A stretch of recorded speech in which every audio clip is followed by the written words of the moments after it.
Good afternoon, friends, and you're all welcome to this live stream on the Akulmach World Channel. And in this live stream, we will be talking about very pressing issue which most of the people seems to ignore, or many people, in fact, in our business fraternity, don't even know the implications. And since we are live, we are beaming right live into your social media. You can interact with me, have any questions, do not feel shy to ask that question using the chat functions. I will be discussing live with you about this subject, and the subject is about the privacy laws. We have heard about this quite a bit. We keep hearing about this in the news, but what does it mean really, and what are the implications of not following the privacy laws? So let's start our discussion. Well, the privacy laws are basically to protect individuals' privacy. And when we talk about the privacy, it's not only the photograph or the physical address or the telephone number.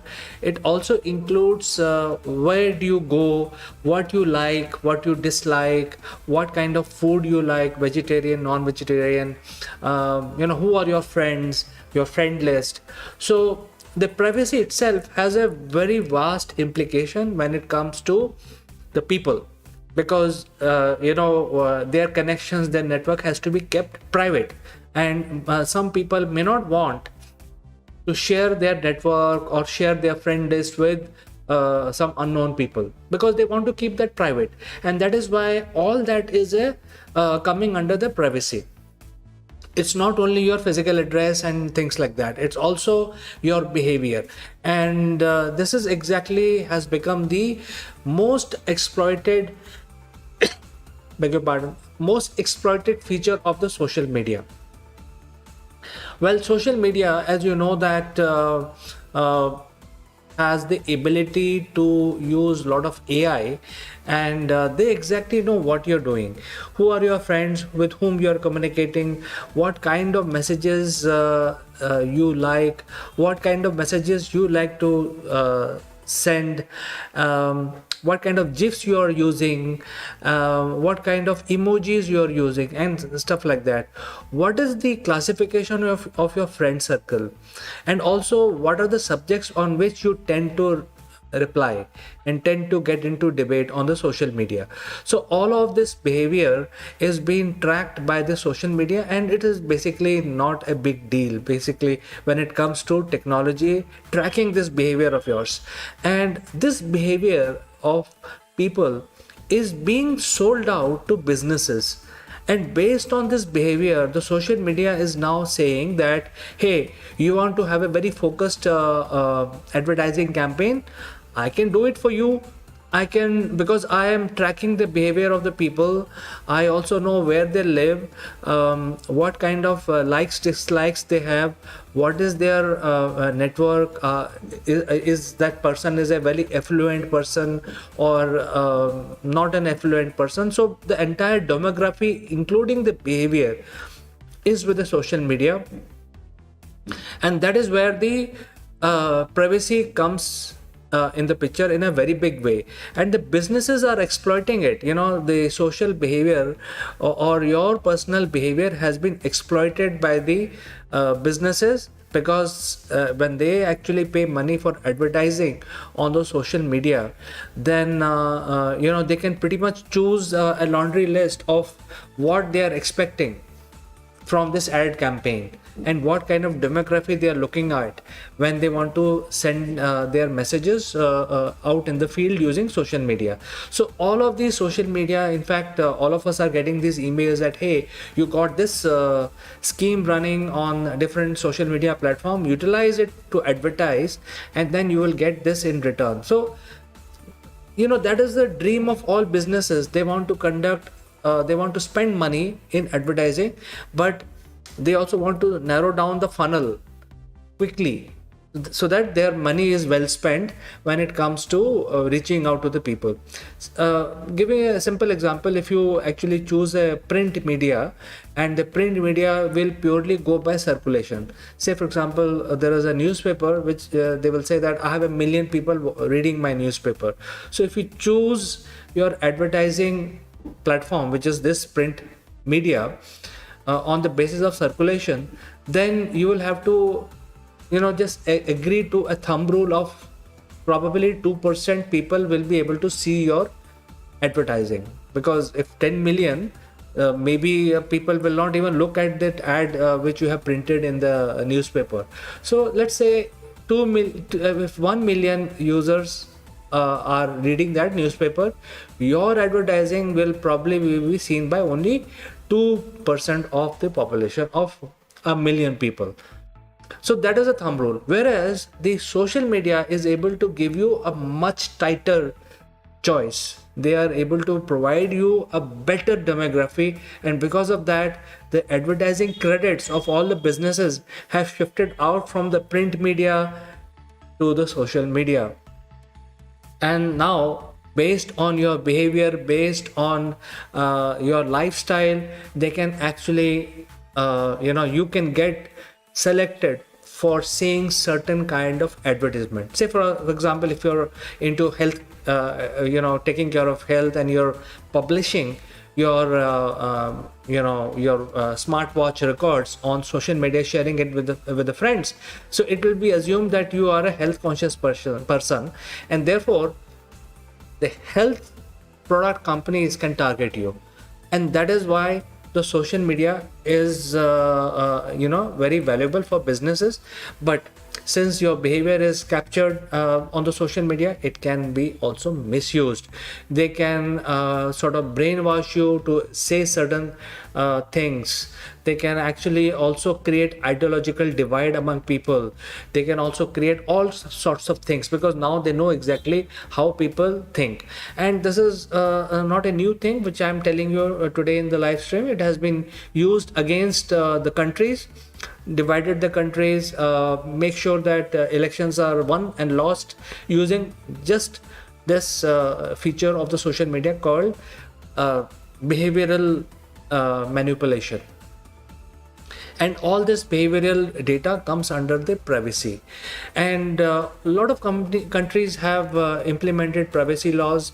In many countries, WhatsApp chat, etc., is not accepted as official communication or even evidence. Just like phone tapping without any permission of the government agency is done, it is not treated as an evidence. So similarly, the social media platforms are also affected by these laws. And therefore, coming to what has happened recently in India is that before I come to India, let's talk about UK. The Meta, which is the Facebook platform, Meta has been the new name of the Meta family, which is Instagram, WhatsApp, and Facebook. They also acquired a company called Jiffy.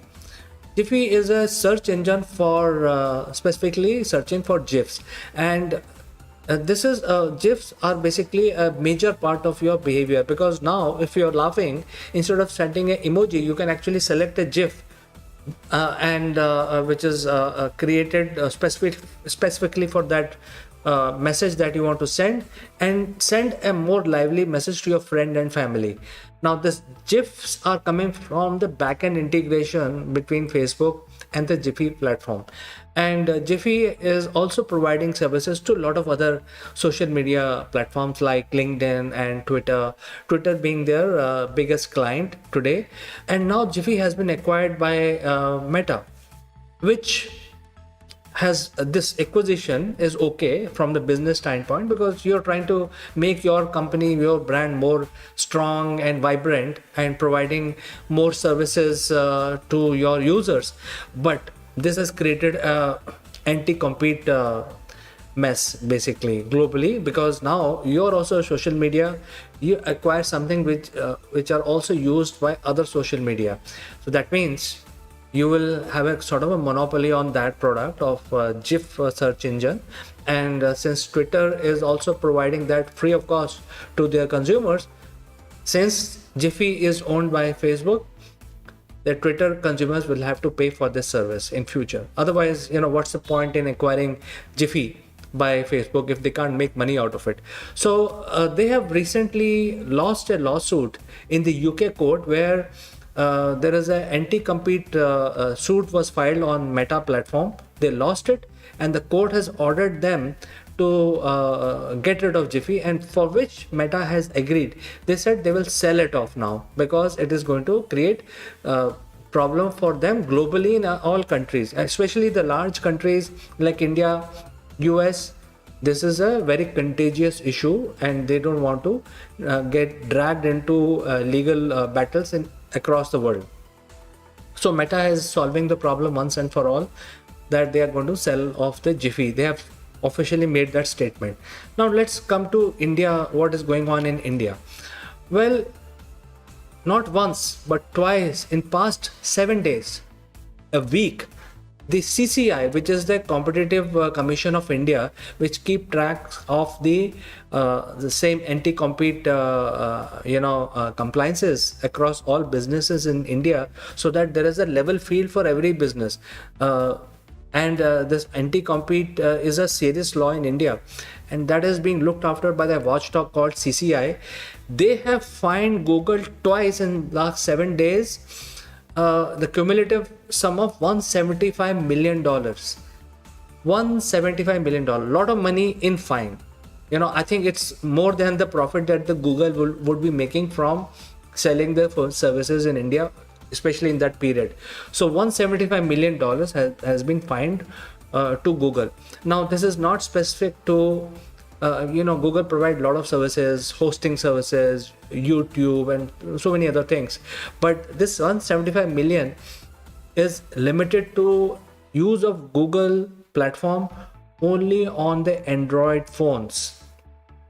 This is because there is a vulnerability on the Google Play, which is available on Android platform, and that allows some sort of advertising based specific advertising based use of their third party applications which are hosted on the Google Play platform. Now that has given a lot of flexibility to the businesses here in India.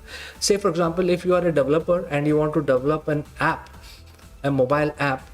Now if you want to go to launching the same app on the Apple platform, it's rather tedious. It has a lot of processes, security, and you need to basically prove your credentials as a developer, etc., etc. So the Apple has taken care of that life cycle.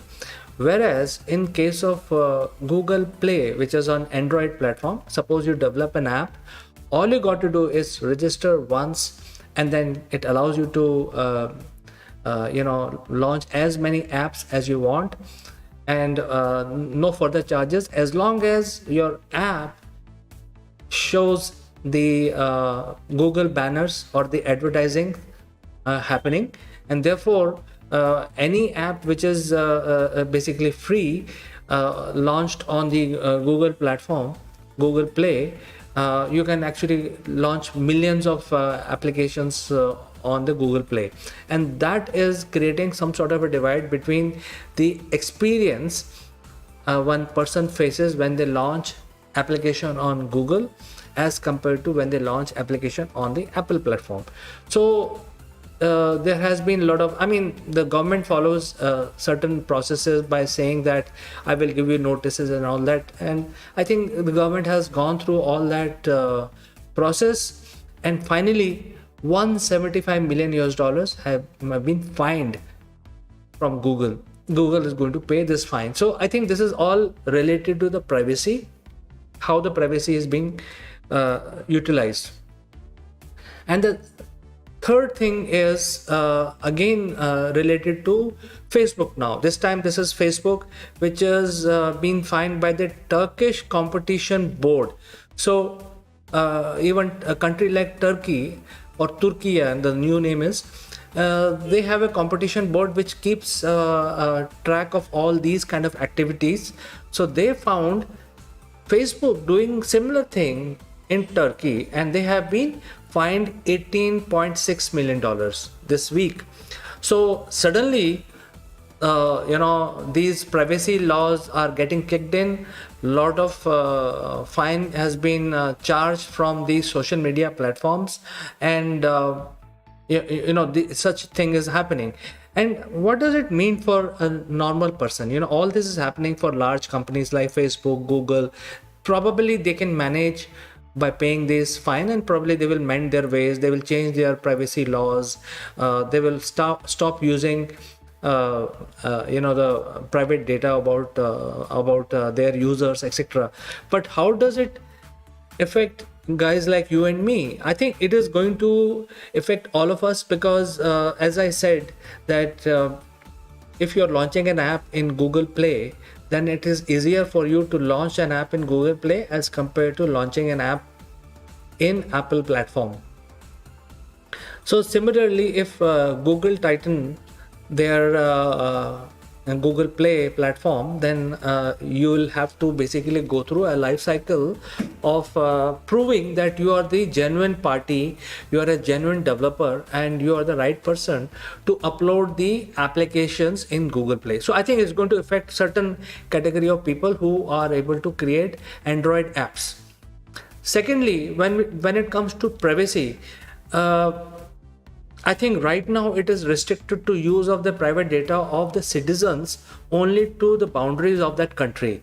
Right now, regulations are kicking in only to control that the data about you and me does not leave the border of the country.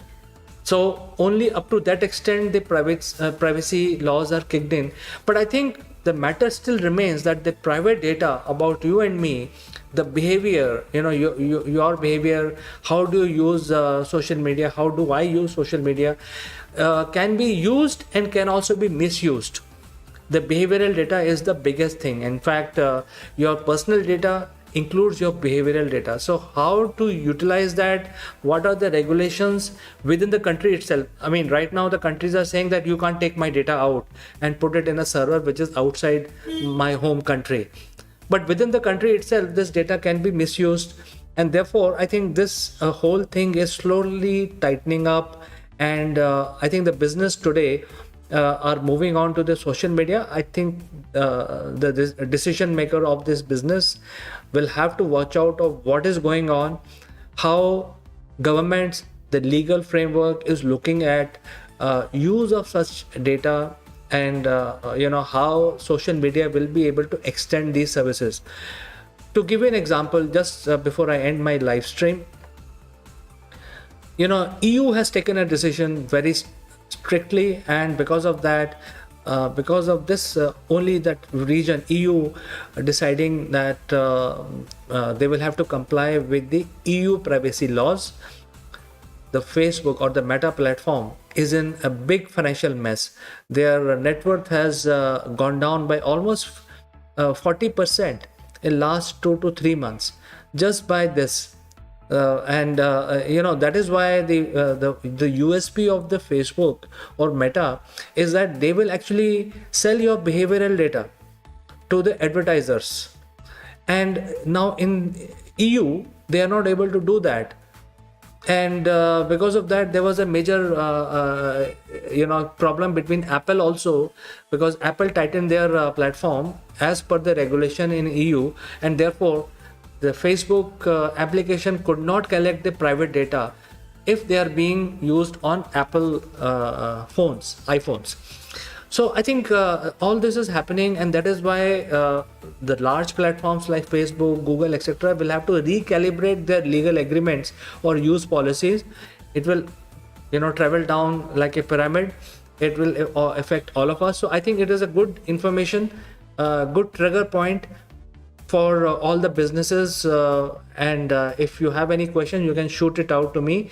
And I thought I will talk about it during my live stream, that we must keep reading about these privacy laws and what is allowed, what is not allowed in the legal framework.